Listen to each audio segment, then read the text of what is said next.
கர்த்தருடைய பரிசுத்த நாமத்திற்கு மகிமை உண்டாவதாக. இந்த காலைவேளையை தொடர்ந்து தேவனுடைய வார்த்தையை தியானிக்க கர்த்தர் நமக்கு கிருபை செய்வாராக. லூக்கா சுவிசேஷம் 12:35 நாம் வாசிக்கும் போது உன் விளக்கு எரிவதாக என்று சொல்லி நாம் தியானிக்கிறோம்.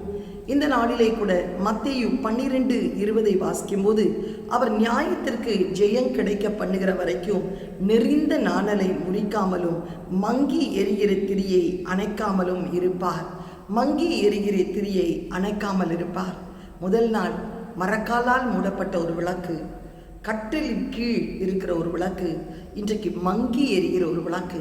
இன்றைக்கு உன் வாழ்க்கையிலே நீ எவ்வளவுதான் மங்கி எரிந்து கொண்டிருந்தாலும் நம் ஆண்டவர் அந்த விளக்கை அணைத்து விடவே மாட்டார். அந்த மங்கி எரிகிற விளக்கிற்கு இன்னும் கொஞ்சம் எண்ணெய் ஊற்றி அதிலே அந்த திரியில் இருக்க கசடுகளை எல்லாம் வெட்டி எடுத்து அது இன்னும் பிரகாசிக்கத்தக்கதாக பிரயாசப்படுகிறவர் தான் நம்முடைய தேவன். இன்றைக்கு எந்த சூழ்நிலையை மங்கி எரிந்து கொண்டிருக்கிறாயோ, இன்றைக்கு மங்கி எரிகிற திரியை கர்த்தர் அணைக்க மாட்டார். உனக்கு ஒரு சான்ஸ் கொடுக்கிறார். நெறிந்த நாணலை முறிக்க மாட்டார். நியாயத்திற்கு ஜெயம் கிடைக்கும் வரை அவர் மங்கி எரிகிற திரியை அணையாமல் அதை பிரகாசிக்க செய்கிற தேவன். கர்த்தருக்கு ஸ்தோத்திரம். எலியா தன்னுடைய வாழ்க்கையிலே சோர்ந்து போய் ஒரு சூறை செடியை தேடி அவன் படுத்துக்கொண்டு, போதும் கர்த்தாவே, என் ஜீவனை எடுத்துக்கொள்ளும் ஆண்டவரே, பிதாக்களை பார்க்கிலும் நான் நல்லவன் அல்ல, நான் எதற்காக உயிரோடு இருக்க வேண்டும், என்னை எடுத்துக்கொள்ளும் என்று சொல்லி அவன் சோர்ந்து போய் மங்கி எரிகிற ஒரு திரியாய் அக்கினியை இறக்கினவன் இன்றைக்கு அந்த அக்கினி எரியாதபடிக்கு மங்கி எரிகிற ஒரு திரியாய் காணப்பட்டார். ஆனால் ஆண்டவர் அந்த எலியாவை எடுத்துக்கொண்டாரா?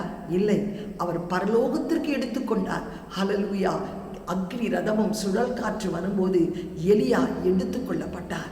அவர் அந்த அந்த திரியை அணைக்கவில்லை, மாறாக பரலோகத்தின் தகப்பனாக ரதமாக அவனை என் குதிரை வீரனும் என் தகப்பனே என்று சொல்லி எலிசா கதறும்படி அவர் அந்த சுழல் காற்றும் அந்த அக்னி ரதத்திலும் உயிரோடு எடுத்துக்கொண்டார். ஹல்லேலூயா.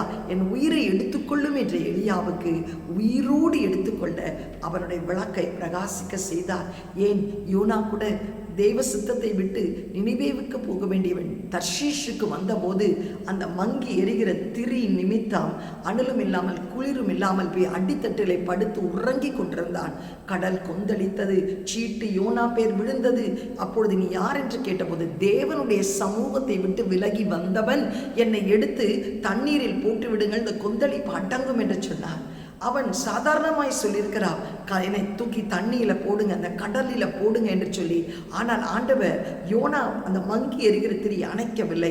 அந்த கடலுக்குள்ளே அவனை தூக்கி போட்ட போது ஒரு மீனுக்கு கட்டளையிட்டு அந்த மீன் வயிற்றிலே அவனை புடமிட்டு கிருபையை போக்கடித்து விட்டேனே என்று அவன் கதறும்போது மீனுக்கு கட்டளையிட்டு கரையிலே கொண்டு வந்து கக்கி அதே யோனாவை நினிவேவுக்கு கொண்டு போய் பிரசங்கிக்க வைத்து, இதோ மனம் திரும்புங்கள் என்று சொல்லி கூட சொல்லவில்லை. 40 நாட்கள் நினிவே அழியும் என்று ஒரே லைன் பிரசங்கத்தில் நினிவே ஜனங்கள் உபவாசித்த போது அந்த நினிவே பட்டணத்துக்கு ஒரு பெரிய ரட்சிப்பை அந்த யோனா மூலமாய் கட்டளையிட கர்த்தர் கிருபை செய்தார். ஏன், பேதுரு, நீ ஜீவனுள்ள தேவனுடைய குமாரனாகிய கிறிஸ்து என்று வெளிப்பாடை பெற்று இதோ இந்த கல்லின் மேல் சபையை கட்டுவாய் என்ற ஆண்டவர் அவனுக்கு ஒரு பெரிய பொறுப்பை கொடுத்து, பாதாளத்தின் திறவுகோலை மேற்கொள்வதில்லை என்று சொல்லி திறவுகோலை கொடுத்தார். ஆனால் அதே பேதுரு ஆண்டவரை மறுதலிச்சு சத்தியம் பண்ணி சபித்து அவன் மறுதலித்த போது அந்த மங்கி எரிகிற திரியை கர்த்தர் அணைக்கவில்லை, மாறாக அவன் எழும்பும்படி கர்த்தர் கிருபை செய்தார்.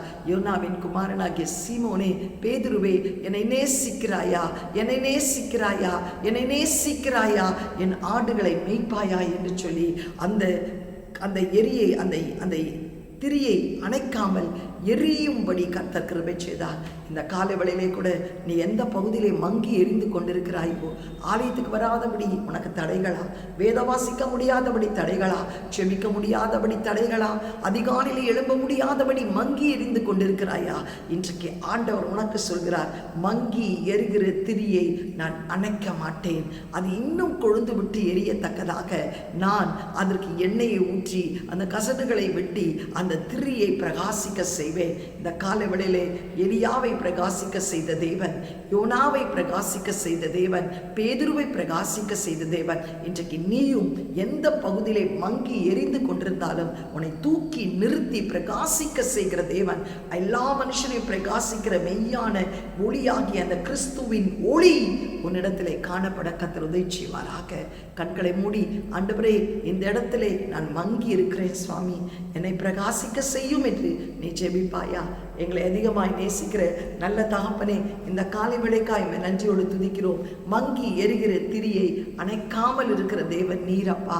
ஆண்டவரே, எந்த பகுதியிலே நாங்கள் மங்கி எரிந்து கொண்டிருக்கிறோமோ, எழும்ப முடியாதபடிக்கு நாங்கள் தடுமாறி கொண்டிருக்கிறோமோ ஆண்டவரே, ஏசப்பா, இன்றைக்கு எலியாவை தட்டி எழுப்பின தேவன், ஆண்டவரே பேதுருவை தட்டி எழுப்பின தேவன், யோனாவை தட்டி எழுப்பி அந்த திரி அணைந்து போகாதபடிக்கு ராஜா, அந்த நாணல் முறிந்து போகாதபடிக்கு ராஜா, அதை எரிய செய்த தேவன், இன்றைக்கு எங்களுடைய வாழ்க்கையிலே எந்தெந்த பகுதியிலே நாங்கள் மங்கி எரிந்து கொண்டிருக்கிறோமோ ஆண்டவரே, எங்களுக்கு இன்னும் எண்ணெயை ஊற்றி அப்பா இந்த காலை வேளையிலே சுவாமி அந்த திரியில் உள்ள கசடைகளை வெட்டி எடுத்து ஆண்டவரே, எங்கள் திரி இன்னும் அந்த எண்ணெயில் ஊறி பிரகாசிக்கத்தக்கதாக, அந்த வெளிச்சம் பிரகாசிக்கத்தக்கதாக, இயேசு என்ற ஒளி எங்களுக்குள்ளிருந்து ஆண்டவரே அநேகரை வெளிச்சத்திற்குள் கொண்டு வரத்தக்கதாக எங்கள் விளக்கு எரிவதாக ஆண்டவரே எங்களை தாழ்த்தி உம்முடைய கரத்திலே கொடுக்கிறோம் இயேசுவின் மூலம் நல்ல பிதாவே, ஆமென். God bless you. Have a blessed day.